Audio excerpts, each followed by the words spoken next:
All righty, recording.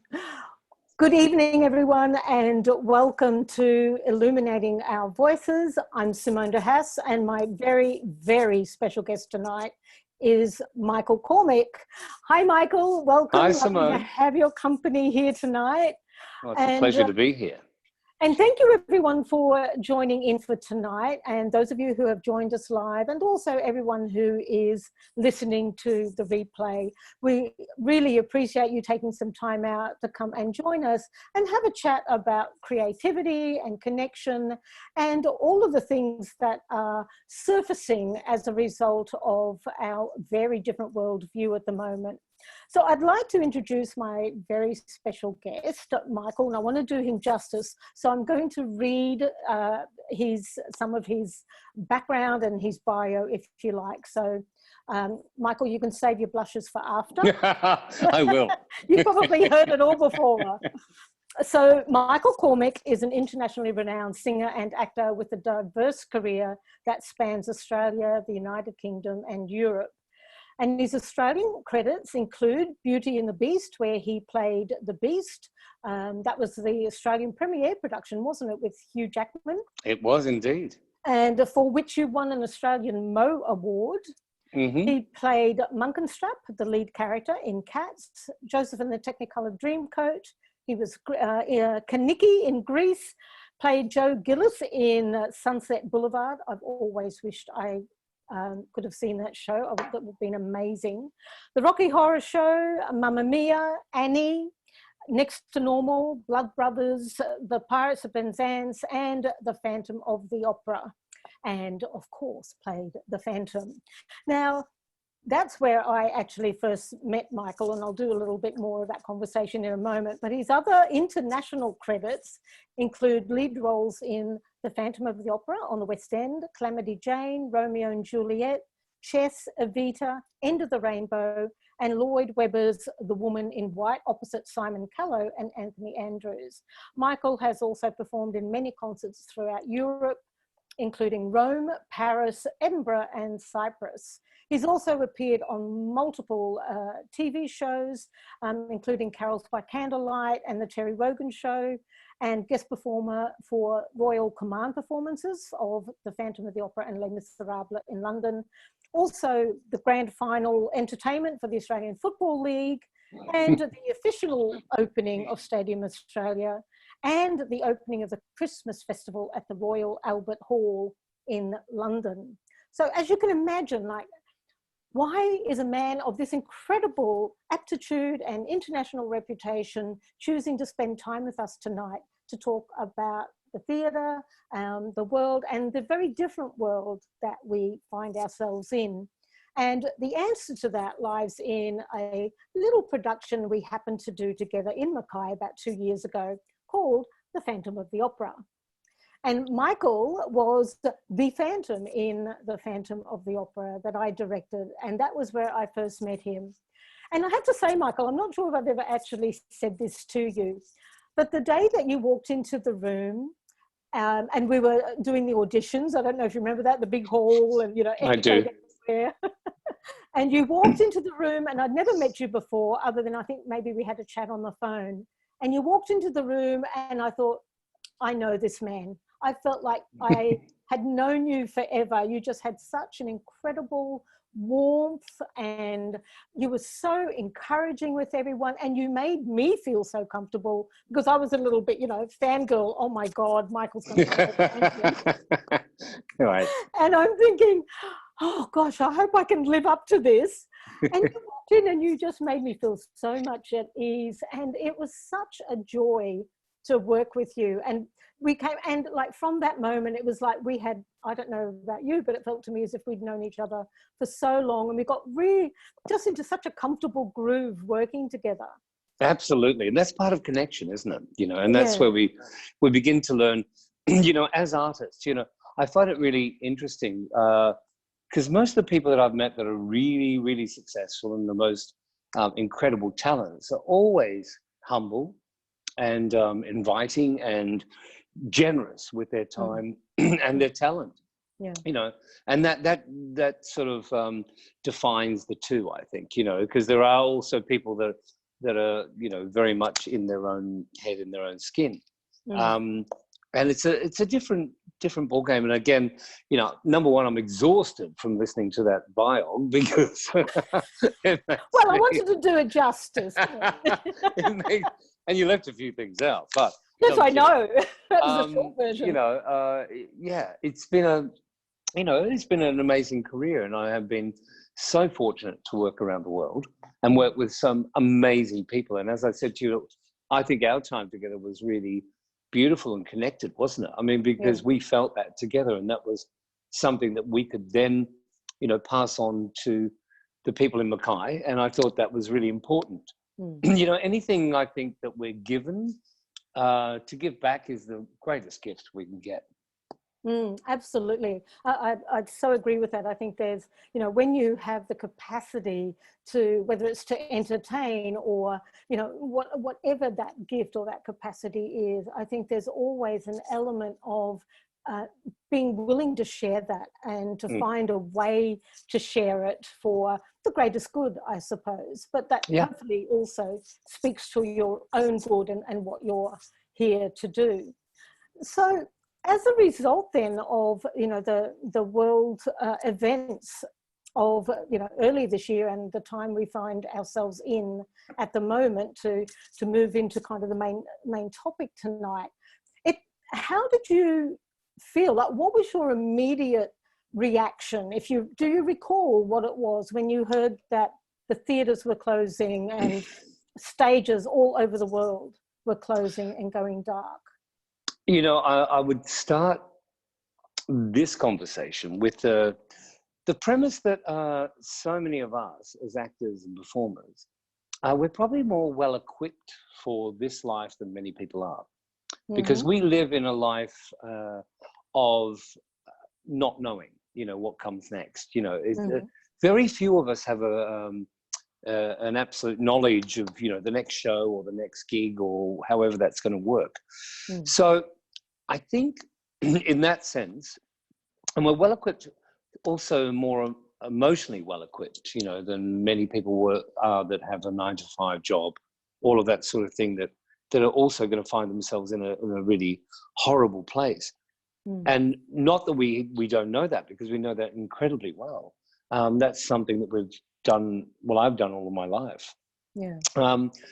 And I think of course, devastated, first of all, that so many people have lost their jobs. And secondly, more devastated that live performance can't give people the comfort they need right now.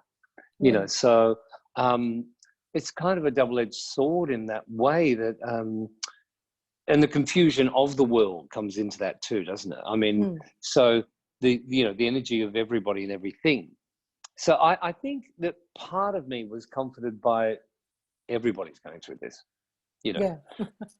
And that's one of the first, well, the second thought I probably had, or the third, you know, was that... it's filtered through a little bit, I imagine. Hang on, we're not alone here. You know, everybody's experiencing the same dynamic right now. And I love what you were saying, though, that, you know, actors and entertainers, people in kind of like the gig economy, are probably more adept at dealing with those fluctuations and the uncertainty, because that's just the nature of entertainment, isn't it? So that's a really good point. And I feel that's and I feel that's really strong. I've spoken to many of my friends, and you know, when we're rejected, because also we audition all the time, so there are many maybe amazing new productions, and really, and I have to say, that doesn't even depend on the level you're at. You know, I've done, as you've mentioned, so many leading roles around the world. That doesn't necessarily mean I'm going to get the next job. You know, I may still have to go through a process with people, and if you're not the right fit with everything that works for them as production, you don't necessarily get the job. So, you know, I've experienced that so often in my life, and that becomes part of rejection, if you like. And that's what I speak to a lot of young people about, that, you know, it's not a personal rejection, but it's very difficult not to feel that, you know, because that is how we do feel at the time.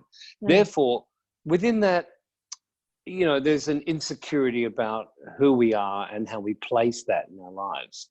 And the one solace we have is you know, each other, you know, in that sense. And that's why a lot of theatre people or performers will gather together more often than perhaps we should, you know, because there's an understanding there of I suppose it's a strength, and it's a great strength. And that vulnerability becomes a strength, because you have to be strong to survive here. And of course, that often means taking other jobs. It means, you know, looking at other avenues of making money. But, and also, you know, now if we, you know, if you're going to indulge me to rave a little bit, but it's, you know, it's an identity crisis too. And I feel, because sometimes a lot of performers will value themselves upon, you know, what they're doing at the time. You're in a successful show, or you're working, or you're blah, blah, blah. When you're not, your self-worth and value becomes something very different.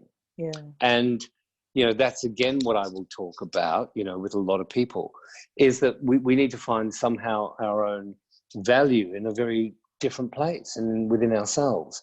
And really, I think this time in the world, everybody's going to experience that. So it's a really important conversation to have.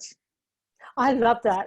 And I so agree. It's one of the things I've been really aware of, and I've talked about a few times on my Facebook Live, is what happens when you take away the framework, you take away the structure that you've created around yourself about your job, the kind of work you do, the place you work, your job title, all of those things. And that's true regardless of being an employee or a consultant or a solopreneur. When you take all of those constructs away, who are you? What are you left with? You know, it's like, you know, Jean Valjean in Les Miserables. Who am I? He's a number, 24601. Who am I? Yes. Yes, exactly. Oh, awesome. But it's very, very true, because when we take that away, you know, I suppose the construct of who we sit within society, or who we think we are. And I think this is a really important time. I mean, I don't know how heavy we want to get straight into this, but I think it's a really important time in our lifetimes, because it's going to force, well, it has forced a lot of us to actually sit down and think of, you know, who am I? You know, what's really important? What do I want? You know, what actually means something to me?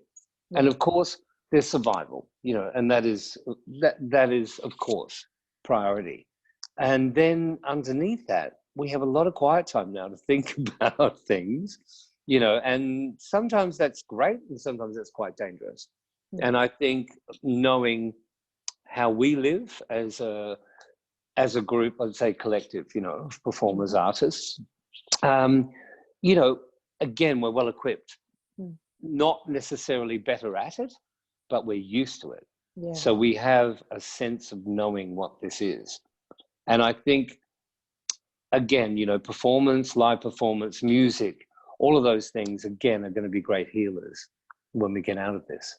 Yeah. Oh, I totally agree. I think, you know, the different stories that are being shared through music, and we're seeing it happening now, you know, on a global level, where people are just doing something like this and they're all singing together, or they're doing play readings together, or they're creating music together.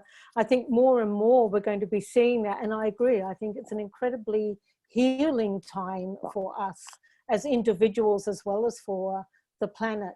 And I love what you were saying about, you know, that performers in particular are more used to this. So, you know, I think in some ways they're a little bit more, they have a little bit more of that resilience muscle, if you like. Indeed. In terms of, you know, because they're used to putting themselves out there, being vulnerable, showing up as themselves, or, you know, auditioning for a character and getting knocked back. And the other thing that popped for me as you were talking was also, you know, like, I know from my years of training actors that how much work you have to do on yourself as Yes. part of that process. Yes. You know, like you really need to know who you are. You need to know what makes you tick. You need to know what your drivers and motivators are. You need to know what your emotional triggers are so that you can access all of that. You know, you can access all of those emotions. And I think for some people at the moment, they're being asked to do all of that in a really condensed, or it feels like a really condensed time where they're asked to It's do like a one-day workshop, isn't it? Yeah, it's like a one-day workshop. Discover yourself. Come on, It's here like, you go. Boom.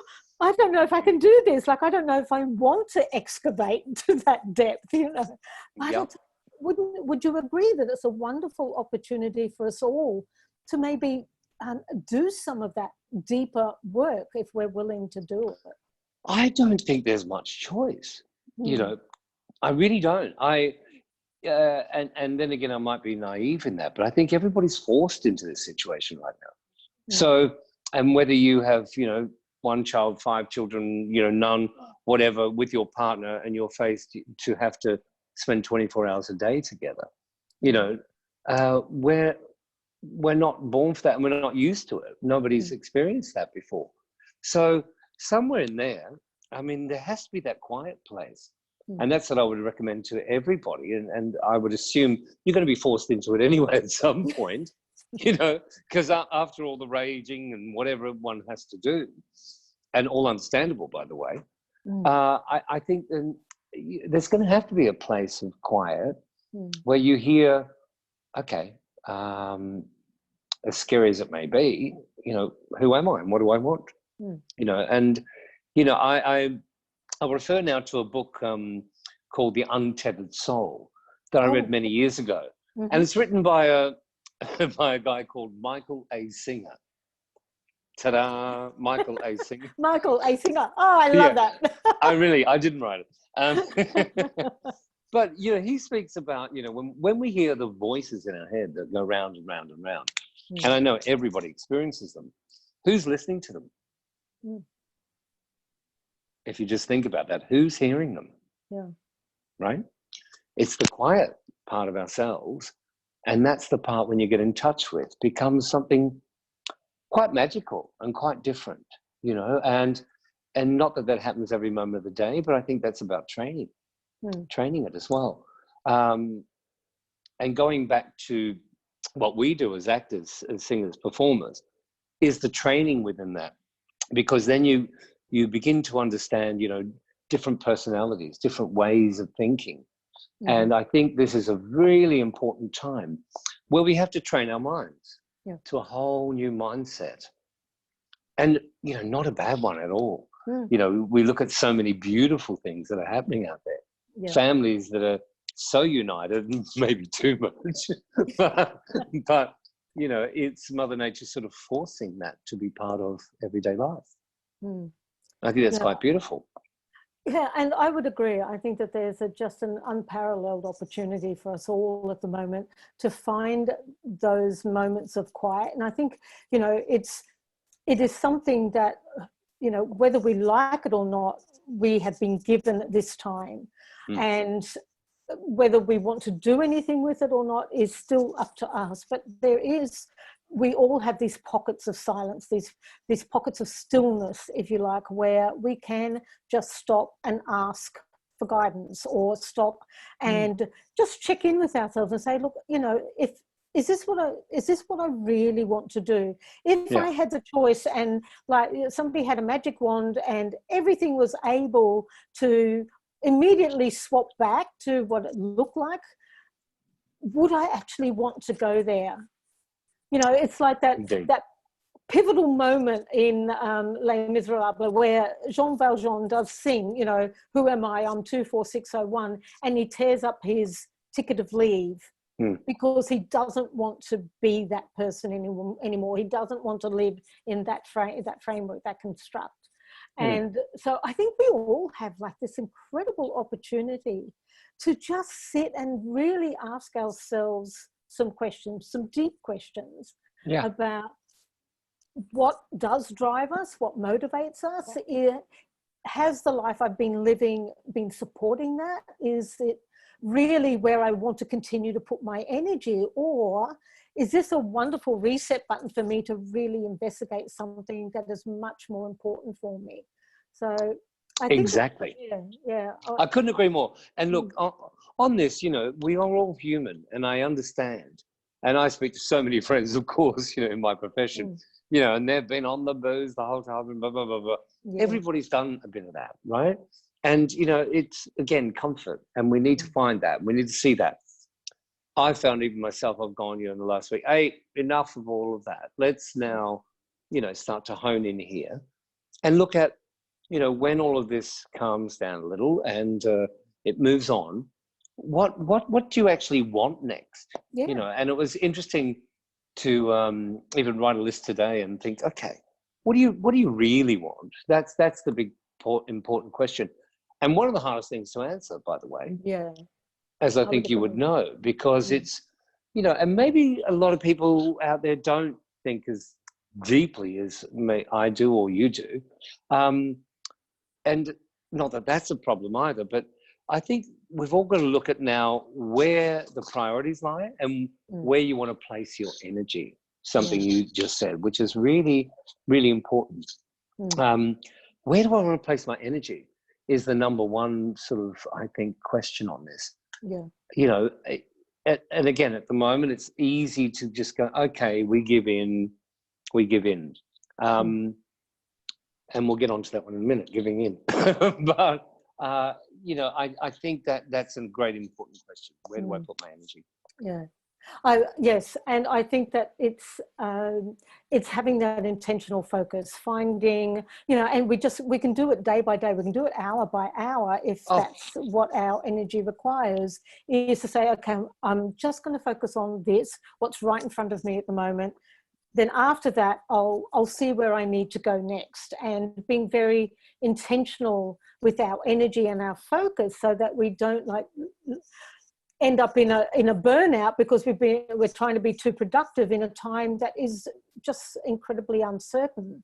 And that in itself creates a lot of stress. So not having any real certainty just now creates a lot of stress in the body. So we have to find ways to be focused and intentional and calmer in that space too. Now, you just alluded to giving in. So I'd love to explore that a little bit more. So tell me a little bit more about where you were going to go with that. Well, I think, you know, the thing about giving in, I mean, it's not giving up. It's very different. It's actually having to surrender. Let's put it that way. We are in a situation that's, I mean, I'd say unparalleled, but of course we have had things throughout history. But in our lifetimes, it's unparalleled. And I think this is a great time to surrender. And that means, for me, that means actually going, okay, all right, this is where the situation is. I actually have to breathe for a little minute and not panic about everything that's going on. Of course, we've got to survive. But I have to surrender and listen again to what's going on. You know, and again, that's an incredible personal thing for every human being out there. You know, and for some that is great terror and great fear. And the universal energy is very fearful. And I understand. And so this is a time, I think, where you've got to go, okay, let's just chill this for a minute, you know, let's bring that down. Because I've seen from one extreme to the other, you know, people who are going, okay, I'm just going to lay in bed the whole time. And others who are going, I have to do something, I have to. So look, there's got to be a balance there in the middle. And I know even for myself that I find the best way to move that energy is actually to get into something creative that you love. And it doesn't matter where it begins. That might be cooking a pie. You know, unfortunately, I've done so much great cooking, but I've eaten it. Oh, you are a great chef. I know this. But I keep eating it. And, you know, that's where you think, oh, come on. I've got to try that, you know. And I think, you know, someone once said, if you can get into something creative where the hours pass without you even knowing, you know, that's where you live. That's the time. And I'd say for a lot of people out there who aren't used to having that amount of time, And okay, it's an adjustment, but once they tap into that, regardless of what it is, where the time just flies by because you're so into what you're doing, that's joy, and that's a joyous place.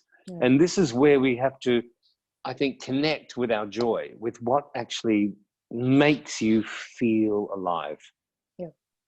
And this is what will bring, I think these are part of the gifts that will come from this. You know, so many people who are not used to having that time to be able to experience those things. And I just find whatever that is, and I would suggest to anybody, just keep trying until you can find what that is. Try different anything. things. Experiment with that. And it's really interesting because the other thing I've observed is, I think I said to you earlier, I've never spoken so often on the phone. Sometimes with business, my phone rings all day and I'm like, oh, stop, just turn it on silent. Please stop annoying me. I'm trying to do something I like. And look, there are pros and cons to all of that. I think that now we're all connecting in this way, which is brilliant. But I've, again, watched other friends that are just constantly doing this. And I think, hang on, you're missing the point here. There's meant to be some time out. I think there's a whole reason for it. There's meant to be time with you. As scary and as vulnerable and as productive and as wonderful as that is, it's got to be time with you. And I think that's the big lesson we get here. And I think you're right. For many people, the whole idea of that, like time with themselves or, being their own company, is a little frightening because they've not really or not had many opportunities to do that, to just be with themselves, to be their own company, and there'll be many people who'll be going, oh my God, I hate my own company, how am I going to manage that? Whereas there'll be others going, oh, I love spending time. I relish this, I relish this, with, occasional reaching out to people. So, yes, I think we have such broad extremes of people who are going to have different levels of comfort about tapping into and being with themselves. But it's the being that I think is the most clarifying of all of this. We are not, to use a bit of an overworked phrase, we're not human doings, we're human beings. And so this really is quite a remarkable chance or opportunity to really tap into what makes us tick, and what other gifts and talents do we have that we've never given an airing because we've just crammed our lives so full. And so suddenly there's space and there's room, there's a stretching almost of time where it's like, oh, see, because, I really like painting, but I don't do it very often because there was never time, or, I was traveling or whatever. And now it's like, oh, I think I might do some painting on the weekend. Got some time. And the thing is, I think that takes, it takes a little while. I think it's about now. Everyone's been in a bit of a lockdown and it takes a while. Of course, there's adjustment period, and again, there's no judgment on any of this for anybody.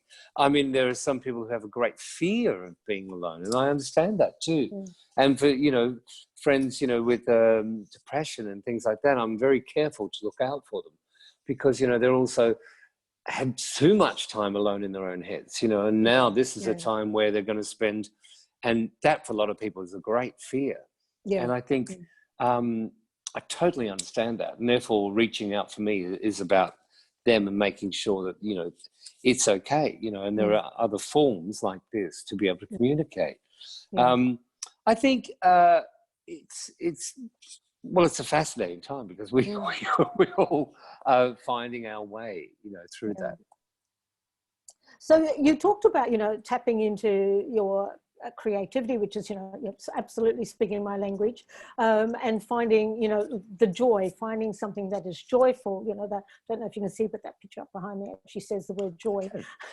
So I can. That, finding the things that bring some light and laughter, I think, into your life is also really really essential for our mental well-being as well as our physical well-being. So can I ask you, what are some of the things, do you have some favorite things that you're doing at the moment that to ensure that you're looking after yourself? Yeah, and it's an interesting one. I mean, as you know, look, I cook, so Yep. I'm doing way too much of that.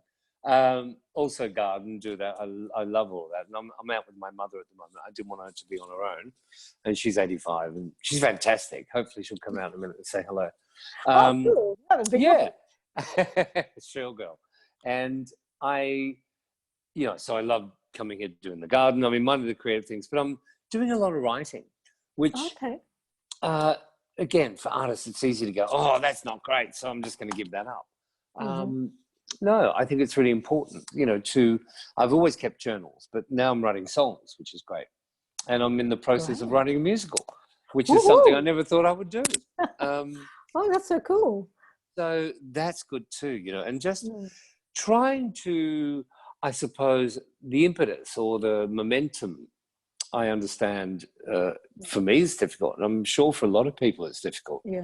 But I would say to many, for some structure works. And I think that's important. For others, it doesn't. Just let that moment grab you. But whatever it is, just do it. Because one thing leads to another, and it leads to the next thing. And you go, well, I don't like that. And I love that. And I love that. And when you find that moment you're in, where hours pass and you didn't even realize, hey, that's joy. Yeah. And sorry, and going back, I know we're jumping around and around, but that's fine. This is also a time of being in the moment. We have no real choice. So I keep reminding myself to be here, wherever I am. Yes, maybe I'd rather be somewhere else, or I'd rather be out there, or I'd rather be performing and seeing people. But again, if we look at, what's right in front of us, it's about taking this moment and being in it. Yeah. Because again, looking at what really is happening in the world, I mean, we're lucky to be healthy and alive. Yes, that is such a blessing, because there are so many people who have lost their lives. So just taking a moment even to recognize that, we are incredibly blessed to be where we are and to be managing things as we are. Yeah. That, there's a lot to be grateful for. And I'm finding that that's been really helpful for me as a personal practice, is to find something, a number of things every day that I'm grateful for. And it can be something as simple as, walking out in the morning. We feed all of our local wildlife, the birds in the neighborhood all come to us. We've got like kookaburras and magpie families and butcherbirds and the pigeons and the galahs, and we feed them. They cost us a fortune. They're our domesticated wildlife almost. What do you feed them? Are you feeding them beef? Raw meat, no bread. Raw meat? Yeah, raw meat. Yeah, that's what I mean. It's costing us a fortune. But the thing is, what I love is walking out there in the morning, and they've all got characters almost. Like there's one little kookaburra. He's the littlest of the lot, but he's also the most aggressive. And I don't know if it's male or female, but like he snaps. He gets so excited and he dances along the top of the railing on the veranda, and he's comical, and it's joyful to watch. It's fun, and we might swear at them when they poop on the deck, but what do you expect? What do you expect? But the thing is, it's just a beautiful connection with nature. And we live in the middle of the city on the main road, so having those beautiful birds around is just incredibly joyful. And it's such a lovely thing to connect with them every day. Yeah. So little things like that, like being grateful for the fact that we live in a house that enables both Brad and I to work in separate spaces, and that we have heaps of space around us and can do that easily. I've got a great office here where I can do things like these conversations, and so that we have a lot of blessings. And I know that there are lots of people doing it much tougher than that. But I think sometimes if you can just take pause and just be grateful, just give thanks, be grateful for those small things that can bring you joy every day. I think It's that so really important. helps. And here's one of the small things that I have gratefulness for. Mm. She's trying to sneak out. Come here. Is this your mum? I haven't met your mum, so this is very This cool. is Cheryl. Hey. This is Oh Simone. my goodness, lovely to meet you. Simone, yeah. Simone. Hey. Hello, Miss Simone. Hello, how are you doing? She's trying to sneak out past the Was camera. she? She's brilliant at that. Yeah. All right, you can go now. Thank you very much. Thank you. All right. Good night. That's gorgeous. Fun. Yeah. But I think the gratitude diary, you know, those sort of things, that's something I've done for years, you know, not even having to write it down, but when you wake up, you know, it's just to list off in your head, you know, 10 things you're grateful for, you know, even if it is waking up in that comfortable bed. Yeah. At night, I go to sleep and I think, oh, I love this bed. It's so comfortable. And it's just such a small thing, but I don't know, it just brings ease, I think. It just brings a sense And of they're the moments we need to connect with right now. I think they're the most important moments where we, you know, when you connect with that, you know, just that lovely thing, even, you know, it is, you know, eating the beautiful food that we have time now to cook properly. Because everyone has the time, you know, and to check out that new MasterChef recipe, even though at the moment, you know, they're too advanced for that. I don't know. But it's really important, and I think that's where we've got to sit right now. And those simple, wonderful things. Excuse me, and you know, hearing our own voice, hearing our own voice. I think isn't that what you? Yes, I called it illuminating our voices. Oh, there we go. Yeah, because I think it's really important to recognize, and I know we use the word important a lot, but I use it in the sense of this is something that I offer as a reflection, that, you know, this is a time where we can sit and really pay attention to our voice. Like, what is it that our life is calling us to? You know, what are we willing to surrender to what is at the moment? Are we willing to be present with what is at the moment and just work from where our feet are planted right now? And, you know, tapping into, like you're saying, you know, some of the things you're doing is writing, which I think is wonderful. And I think this is a great chance for people to really get in touch with, you know, what's their story, because we do all have amazing stories. We might not see them as amazing, but if we were to share a little bit of who we are with other people, I know that other people would find them really interesting. So I think this is a great chance too for people to tap into, well, what's the story of me and what does that look like and what story do I want to continue to tell? And I absolutely, and I agree, and try to tap into our voice. I get it for, as I was listening to you speak, I thought, well, there are a lot of people out there that would actually be quite scared by that, you know, or not scared, but they'd be very hesitant in that sense of thinking, oh my God, I don't have anything to offer. You know, I don't want to know, what is it that I really want? And I thought about what I was saying earlier. And it is one of the hardest questions to anybody who's listening. One of the hardest questions. I've asked myself often, and sometimes that becomes the opposite to what it should be. You know, as in you begin to create fear around that. Yeah. And all I would say is that it shouldn't be fearful. Anything that is fearful, you know, shouldn't be given that much energy to. Even though, you know, I would say, because you and I have spoken about it before, you know, vulnerability. And we've spoken about this, which everyone will be feeling vulnerable right now. Really, it is a strength. And once we can give in, as I was saying before, you know, we give in to the vulnerability. We give in to the way we're feeling. You know, there'll be great strength in that, because that's where we find, you know, the gems. That's where we find the stuff that we want to get up. I'm not suggesting anybody sits there all day going, oh, I'll just feel terrible. Not at all. Not at all. You know, it's just about not feeling anxious and not feeling bad about what's happening and not being able to do that. That's where you just stop all of that and be quiet and, you know, breathe, meditate if you can, and listen. Because right now is a great opportunity for this.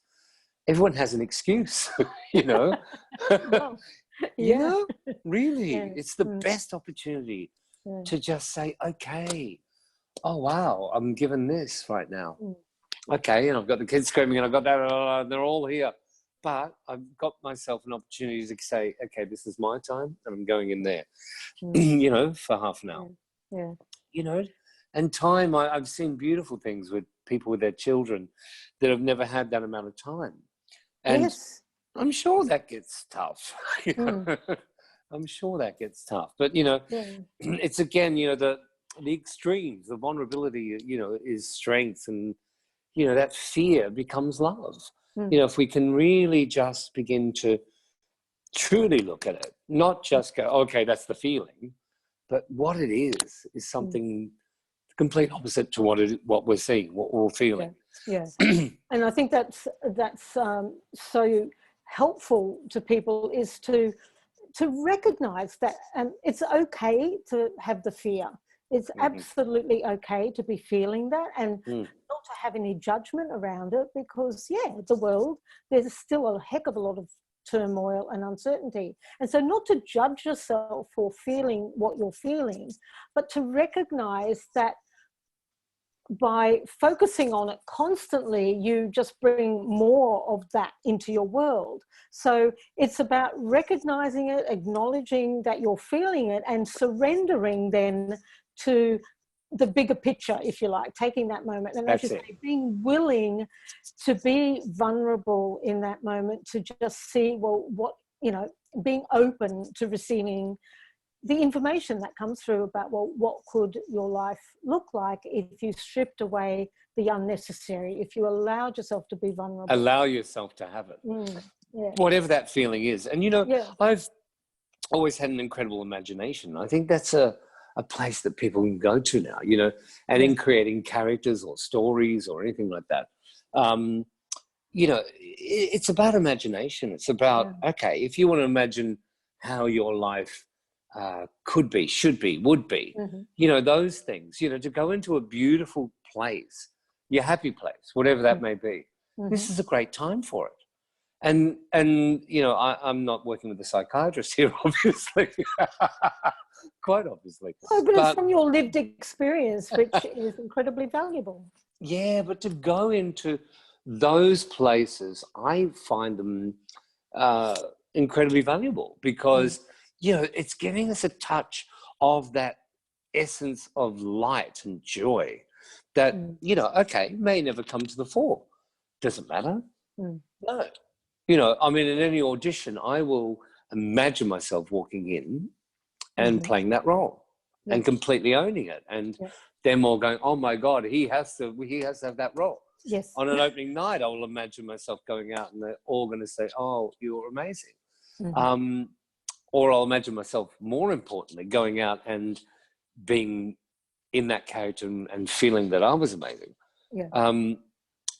You know, so it's that place, I think, in all of us that we can begin to discover and enjoy and have time for right now.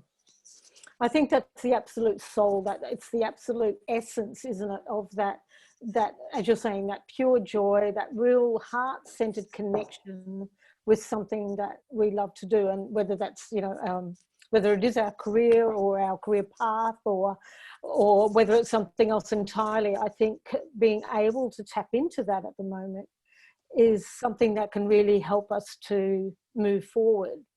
Most important.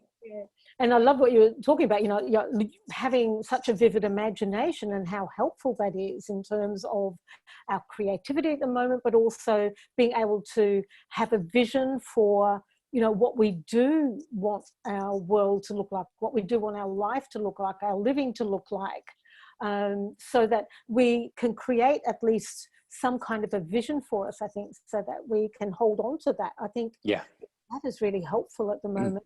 Even and I think it doesn't matter how grand it is. You know, you know, and you know, some people say, well, you can't have it all. Well, I never agree with that. You know? I agree too. Why can't I have it all? Why can't I have it all? Who said that?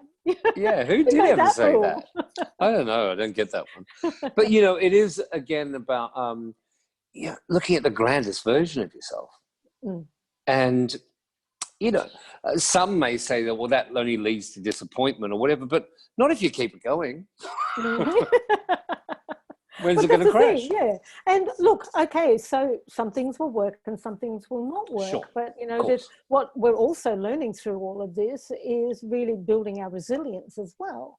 Because we might try something like, oh, well, yeah, I don't think that's actually going to work so well. It was all part of the old energy. I really need to change that up, I've really noticed that, for instance, in my own business, because as a speaker, I can't travel to speak anymore. So this is my stage. My platform has changed remarkably over time. So over these couple of months. And do you find that different in the sense of, do you find the energy different, not being able to be in front of an audience? Yeah, well, a little bit, but what I think I'm really lucky in a couple of aspects is that because I train a lot of speakers, by working with that kind of element of like putting my training hat on, I just remind myself of all the things that I've always taught other speakers to do if they have to present online, right. And how to talk to that little tiny hole on your computer screen or on your phone, to talk to that as if it's your very best friend. So, when I'm doing that, I find that for me, because of my own energy and how I send it out, I find that I get a lot back, even in this kind of much more structured platform. It is very different to live performance, though, because, with a live performance, as you would know so well, you feed off your audience. You get this wonderful reciprocity happening. You give out everything, and then they're just feeding off that and feeding you energy back, and it just continues to inform your performance. And, and as a director, that's what I try to craft as well, to make sure that there's that beautiful exchange with the performer and the audience. And yourself as a performer, I know that that's what you do too. You have this wonderful flow and give and take with the audience to create that beautiful flow. So on a camera, it would be, in a way, it's kind of like doing film and TV, where you just have to work with the camera as being that very dear friend. Right, so, and trust that that's going to go. And that it's going to come across, so... Yeah. Yeah, totally. We can ask everyone who's on the call tonight what they think. Like, has it come across? Because, quite frankly, I would really like to know. We'll find out. We shall find out. Simone, just jumping back to, I just thought, I don't want to be impractical about, the imagination of people. Of course, there should be people out there, being, very productive and if they're of that mindset, to be getting into new courses, new things, to be involved in all of those things. I was only talking about my experience on the creativity and imagining. No, and I think that's an important distinction too, because I know from what I've seen as well, and a lot of my speaker buddies have literally just gone and smashed out online courses and done this and done that. Learned French and Italian. Yeah, been incredibly productive. But, that output is not for everyone. No, it's not. Everyone has to find their balance. Like, you think about it as scale. Everybody's got to find what works for them and find that balance in between being productive but having time to kind of like reflect and to really like find those nuances about, well, where do I really want to go and what can I let go of, what doesn't serve me any longer. Finding that it's a balancing act, I think. And it's a great balancing act, and it's a great time for it. That's why I think there's an opportunity here. So you were saying that you're writing and you're writing music and musicals, which I think is amazing. That's fabulous. What about, you mentioned meditation. Is that something that you have found helpful as well? Absolutely. And I've meditated for years, and look, in and out of being trained and not, and, again, meditation in its sense can be just reflective time. There are great I'll do many guided meditations for sleep, for waking. Yoga Nidra is a beautiful kind of relaxing sense of meditation that will bring you into your body, keep it really still and simple, you know, and that's generally a half an hour practice. You can find many of them on YouTube. I have a great friend that we, you know, do one of these sessions every week. Yeah, and that works beautifully, you know, and there are many to join as well. For people out there, there are many that you can join. And I just find that, again, it's about mindfulness, you know, about trying to keep, again, in touch with you, you know, and that's the simplest way of putting it. Because we all hear it, and we all know, you know, I think this is going to be personified for a lot of people right now. You know, the ones that hear, you know, that screaming voice in their head, they're going to hear it even louder, you know, and the ones that don't want to hear it, you know, it's going to, I just think it's going to be explosive for all of us. And it just depends on how we place it and where we choose to put that energy, you know, again. The focus, as we were saying. As a focus. And it's going to take perhaps more discipline than ever, or less discipline than ever. You know, it's, I know that sounds very vague, but what I mean is that giving in means having to listen and know what you need. It becomes pretty clear. And surrender doesn't mean give up either. So surrender is literally allowing and just sinking into, okay, handing over and going, right, at the moment, I don't have any answers. I don't have a crystal ball that will tell me what's going to happen tomorrow, let alone next week or next year. So for now, I'm just going to surrender and sit in this space of stillness and see what shows up. And being intuitive, you know, within, again, that intuition that, you know, it screams at all of us. Often. And this is the time that it will scream louder, I believe. For all of us. And pay attention to it. And look, you know, if I sit in a situation now, you know, I was about to go on tour with the beautiful Rachel Beck, and we're meant to start this week. And of course, that's all been postponed or, you know, completely gone. And again, I can sit here and go, oh my God, what am I, you know, my life. But there is no point in that, is there? No, and I'm not saying then, I didn't go out the first day and go, oh, no, I've got to get another job and I've got to do that and I've got to, you know, the balance between that is very fine, isn't it?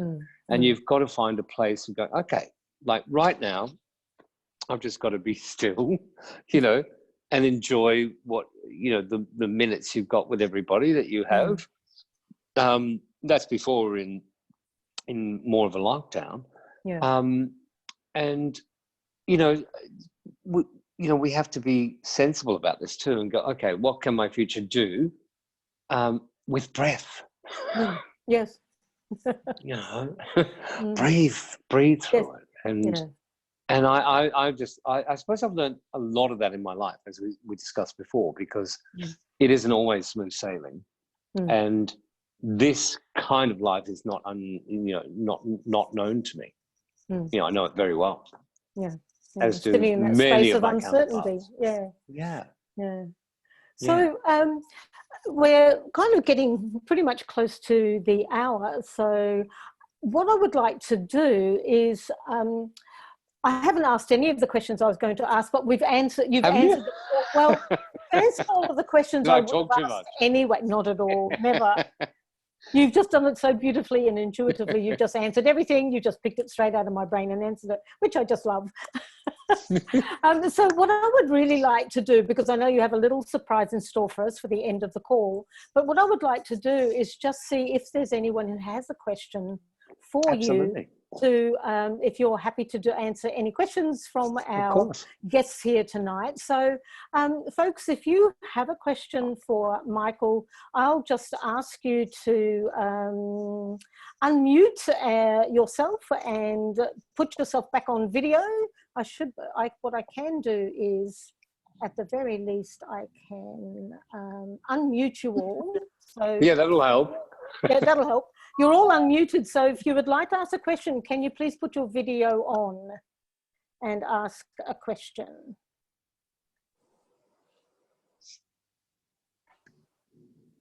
Hey, how are you? Hi, it's Libby. Hey, how are you, Libby? Thank you for Good. joining us all the way from Perth. Yeah. Yes.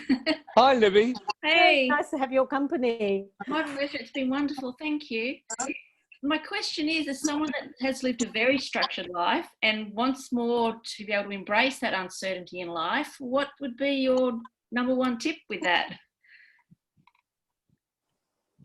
Simone, that's a big one. A tip to embrace uncertainty? Yeah. Well, again, are you embracing, are you in uncertainty now with work and all of that sort of stuff? I had plans of going into a whole other life, which has sort of been put on hold now because of the we're in lockdown. So I was on the precipice of big change, Right. but which took a lot of courage to get to that point. But now I'm in a bit of a holding pattern, it feels like. So it's been in another state of uncertainty because will that still be there at the end, or is there something else to go create? So it's uncertainty on uncertainty. Yes. So what was the plan, if you don't mind me asking, for the new? I was heading off to Scotland for 3 months to do a nice little house sit in a farm and go on a bit of an ancestral journey. So moving country, embracing a whole new way of living for a period of time to try it out and step into it. Yeah. So I'm just wondering whether you could find a way to, like, if you think about what that experience would have given you, if you kind of think to, well, how would you have lived? What were the kinds of experiences you would have wanted to draw to you? And can you incorporate any of those into your life right at the moment? Is it something like, you would have been trying different foods. So do you have a go at cooking something? Maybe not haggis, but, like, I quite like a bit of haggis. Yeah. Well, yeah, each to their own. Oh my God, come at that one. But like doing something that gives you like the energy of what that experience might have been like, so that you have still a taste of that, and just be willing to do some discovery around, what some of those experiences might have been like, what the energy of those experiences might have been for you. So was it about having more joy, or literally maybe more freedom to do? And okay, so you might be a little more housebound, so the freedom might have to come through the computer. Yeah. But I'm just wondering whether or not you can just invite some of those kinds of experiences in, and just create something that's a little bit more fun, and like a bit of fun and laughter, and like a little bit of unexpected would be kind of fun to do as It well. would be fun. Yeah. And did you say you're going to Scotland? Scotland. Yes. To Scotland. And were you going to move there and live there? That was on the cards, yes. And I had to do a 3-month house sit on a farm in Dundee, a completely different life. And I went there last year for a month and just completely fell in love with it. And I think my ancestral roots reactivated and I really worked to create another opportunity to get back. And it was really, to go to Scotland and do it differently. Have you learned Scottish? No, though I did Google learning Gaelic, and that was a nightmare. But I mean, as in the accent. Yeah. But I think the bigger question you were asking there, Libby, was like how to embrace more uncertainty. I think what that's around is just to look for the opportunity, the challenges, rather than, hang on a minute, I'm just going to, guys, if you're not actually talking, I might just ask, mute yourself for a moment, is to maybe just look at, like having that open mindset, having that growth mindset. So looking for the opportunity in the current challenges. So if something shows up and it's like, oh God, I wasn't expecting that, is to look for the opportunity in that. And that will help you with embracing that uncertainty a little bit more. Yeah. And I think because you're thinking of traveling to Scotland. Now that's probably going to be a little while, isn't it? Before we can do international all that. Yeah. Could you possibly even think of maybe, I don't know, going up north or something after we can move again? I mean, or Tasmania or somewhere that's really different? Yeah. I mean, could you start to think in that kind of mindset? Yeah, absolutely. I think it's looking for options that are maybe are closer to home in the short term. Yeah. I mean, I'm in Perth, but Melbourne's home, and I think it's very much about the land and the different scenery and a landscape connection to land. So I think, what you've both been sharing is what is it here in the now that maybe what I was looking for from that experience, maybe that I could create here now, and not get too far down the track. And you could be Tasmania, it could be Taswegia. Could be. Very different. That's a great question, though, Libby. Thank you for asking that. Thank you. Now, I know Shay wants to ask a question, but she didn't want to put her video on, so that's fine. That's all right. You don't have to. But Shay, go ahead and ask your question. Can you hear me? Yes. Oh, good. Thank you. I have my jammies on. That's why. Oh, I'm not brave like your mum. Well, I think everybody's seen the jammies. You wouldn't be the only one. Let me just say that. No. So you should see what I've got underneath this shirt, but don't worry. What's that? Sorry? I said you wouldn't know what I've got underneath the shirt, so don't worry. Jammy pants. I just wanted to ask Michael, because I'm sorry, guys, I had troubles logging in earlier, but I was just wondering, for Michael, what has been the most incredible role that you've played, and where has been your favourite performance? Just which stages in the world have you enjoyed the most? It's always a funny one, because look, I love the big dramatic roles. So for me, playing Phantom, playing Beauty and the Beast, uncannily, they both got my face covered up. So I think that says something about it. Someone said to me once, "Hey, you're not that bad looking. Why have you always got your face covered up?" And I thought, well, it's just those big, meaty, dramatic roles. So I love that. Look, and I've had the great opportunity to, perform Royal Albert Hall and for Her Majesty at the Palace, all of that sort of thing. Royal Command performances. Now that obviously feels amazing because it's an incredible privilege and honor to do. So there's some of the highlights, I think, and I always love. Again, I will love equally as much. I did a little show before all this started that was for 60 people, and you sit in a room and it's really intimate, and I adore that just as much. So it's a hard question to answer, which is the big favourite, but I suppose it would either be Phantom or Beauty and the Beast as characters. Phantom's my favourite, so I had to ask. Is you it? that. Yeah. Phew, lucky you said that then. Yeah. You can't go past that kind of amazingly tragic character. Yeah.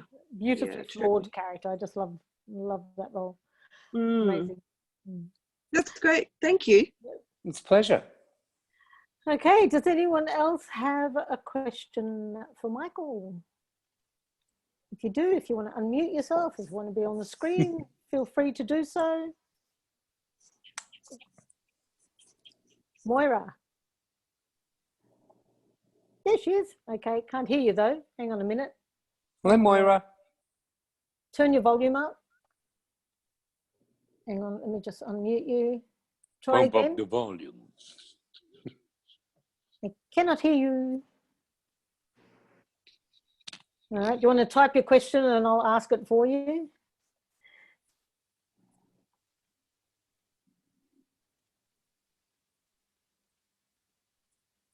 I'm not sure why, but we can't hear you. Can't hear? No, let me just... No. Hang on a minute, I just heard some noise. Was that you? No. Can't hear you. Okay, you'll have to type your question in the chat and we can ask that way. Like pushing those buttons. Bottom left-hand corner, okay. Okay. Oh, the book about Michael Singer. I'm just wondering if there were any other books that you had read that you would recommend. So you spoke about The Untethered Soul. Oh, The Untethered Soul. Look, there are many that I have read, but I'd say for me that's the most prominent right now. you know, I think if you, I don't know if anyone knows of Abraham Hicks and those guys. I mean, there's anything from those writers which is quite incredible. Yeah. But the Untethered Soul, I think, is so poignant in the sense that it talks about, you know, all the voices that go around in our head. And I love the vision that he gave of, you know, having the voices and then putting a helmet on and imagining the voices outside of the helmet. You know, all those questions and things we hear in our head booming around, and then having the quiet inside and just having the questions outside, you know, and the voices. And it's quite a phenomenal exercise to do, actually. So again, you begin to hear the quiet, you know, you begin to hear who is hearing all of this boom, boom, boom going on. Oh, and the quote, because you've read that book, and Moira's just saying, and the quote about taking 13.8 billion years for this moment to get here. Indeed. And poignant and very apt for right now. Absolutely. Very apt. Very apt. Yeah. Okay. Any other questions from anyone? No? All right. Well, it doesn't look like, well, if you have, you know how to unmute yourself and let me know. I'm seeing something come up there. Okay. So Michelle's wanted to ask about working with the children and just how talented they are. Do you believe that such talent, ability to learn lines, singing and be in time, etc., is something that is in them from birth? What a great question. So yeah, very good question. It comes down to that nature or nurture, you know, what is talent? Exactly. And so what do you think? Well, I believe talent is there at birth, you know, and especially, look, I've the ability to learn lines and learn to dance and to learn to sing and all of those things in my experience can be amazing. And there are people that I've seen who can learn it really easily and brilliantly. There's a difference between that and actually having a pure, incredible talent. And I believe inherently, you know, people have a great, you know, mind for math, don't they? Or, you know, or English or literature. Everybody has their individual talent. And yes, I do believe that talent is from birth, and especially those that are really, really special, for sure. You know, you see that. Yeah.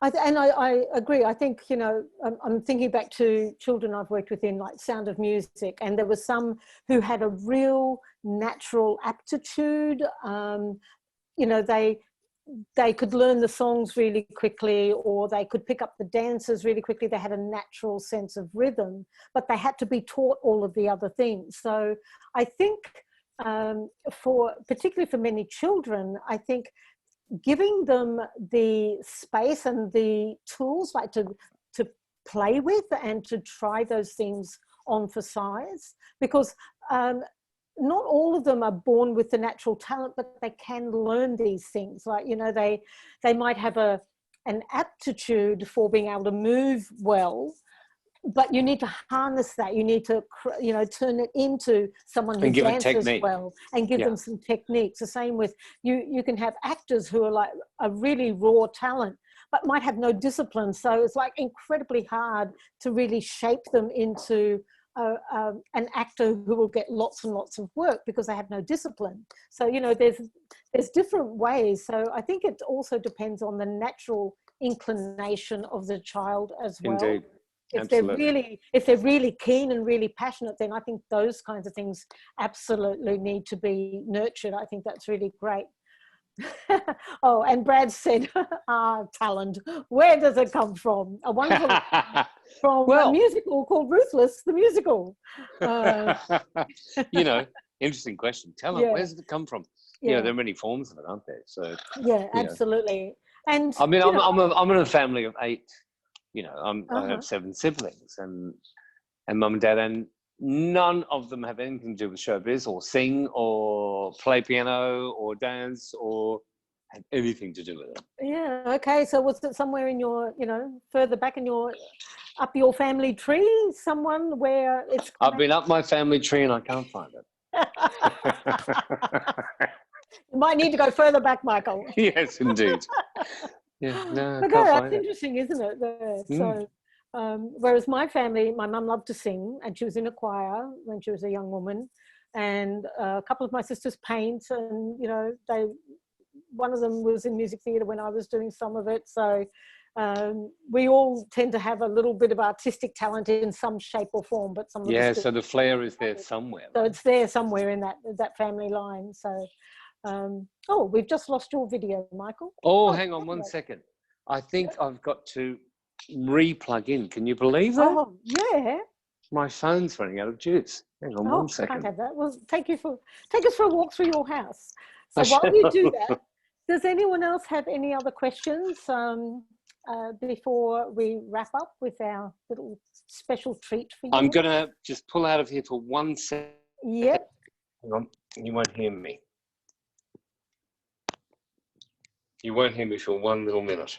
Yeah, it's all good. I can still hear you. Can't believe that would happen. Oh, it happens. Phones, all of that. It's all good. 1 second. I'll see what I can do. All right. Okay, well, that's been fun. So what I'm going to do in just a minute when Michael's back and has juiced up his phone, he's got a little treat for us. Michael is going to sing for us. How exciting is that? So, and then after he's done that, I'll bring everybody back online with videos. If you want to have your video, or want to have your face on the screen, it would be lovely to see everybody and take a quick snapshot, pajamas and all, just to say hi. That would be fine, but you don't have to if you don't want to. So we'll do that, and so we'll finish up in about 10 minutes, I think it will take us to get to the end. So once Michael's got some charge back on his phone, it's all good. I'm coming back. Can you hear me? All right. Yep, absolutely. So I've just been telling everyone. I'm just running around trying to find extension cords. Oh, right. So have you got what you need? So that I can plug in. Can you hear me?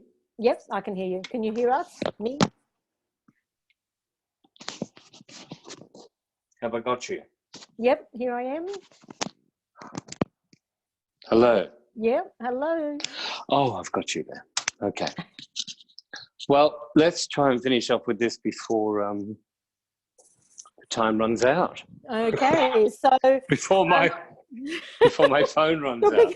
All right. I'm so sorry. That's okay. All right. So I'm just saying to everyone that we're going to finish up with a little treat from you, giving us a song. And Michael told me what it was earlier, and I was like, oh my God, I'm not going to be able to keep a straight face. I'm going to cry. I have a tissue ready.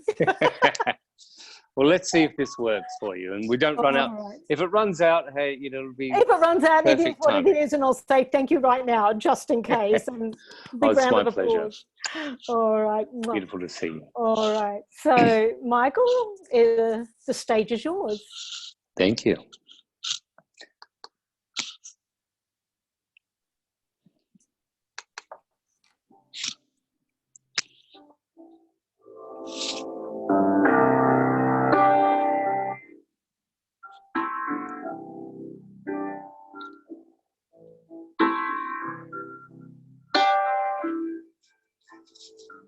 Heard there was a secret chord David played and it pleased the Lord. You don't really care for music, do you? Well, it goes like this: the fourth, the fifth, minor for the major lift, the baffled king composing. Hallelujah, hallelujah, hallelujah, hallelujah, hallelujah.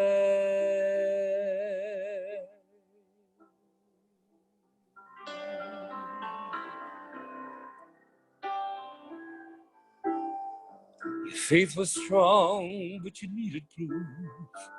You saw her bathing on the roof, her beauty and the moonlight overthrew you. Well, she tied you to her kitchen chair. She broke your throne and cut your hair. From your lips she drew a hallelujah. Hallelujah. Hallelujah. Hallelujah. Hallelujah.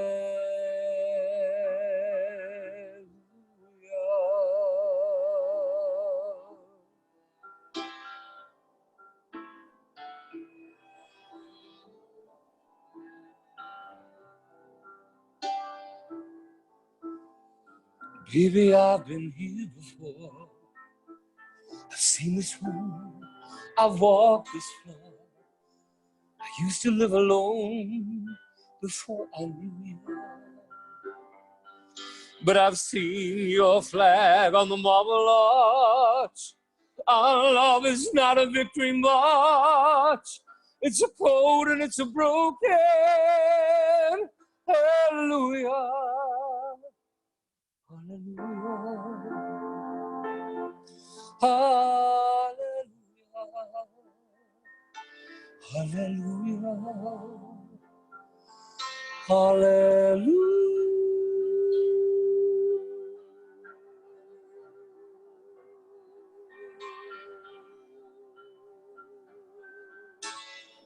Maybe there's a God above, but all I ever learned from love was how to shoot somebody who outdrew you. Well, it's not a cry you hear at night.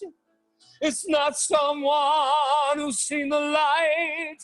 It's a cold and it's a broken hallelujah. Hallelujah. Hallelujah.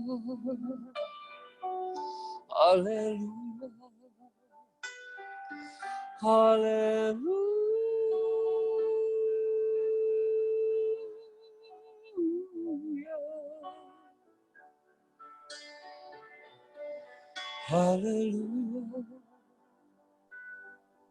Hallelujah.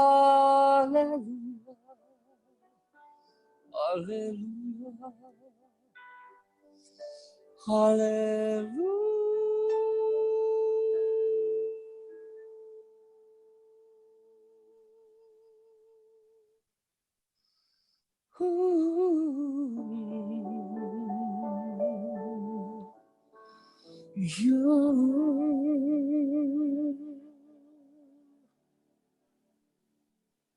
Oh, that is We made it.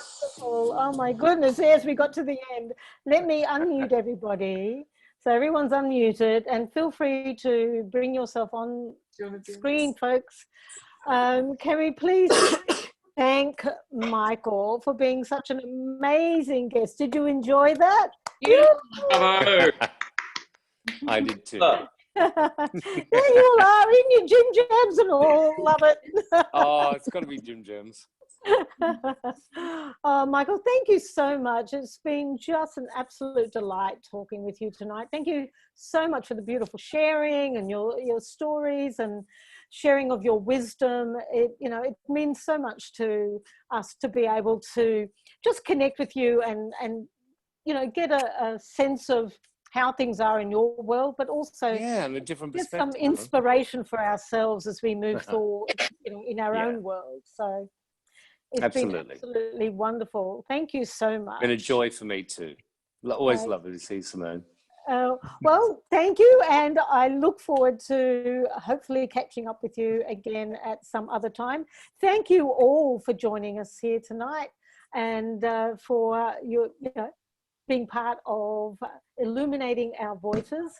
And I don't know, if there's someone who you would like me to have a chat with, why don't you let me know, send me a message and I'll see if I can make it happen. You never know. Yes. So again, Michael, thank you so much. Mwah. Thank you. Thank you. And yeah. So, folks, if this has been recorded, so if you miss the beginning, then you'll be able to get access to the replay. That'll be sent out in the next day or so. And otherwise, let your friends know if there's someone who you think might like to listen to this and get some fabulous insight and inspiration from Michael. Okay, well, that's it from me. And that's it from Michael, I assume. Yeah, bye all. Michael. So Bye. thank you all very much. See ya. Bye. Bye. Bye. Bye. Take care, everyone. Stay safe.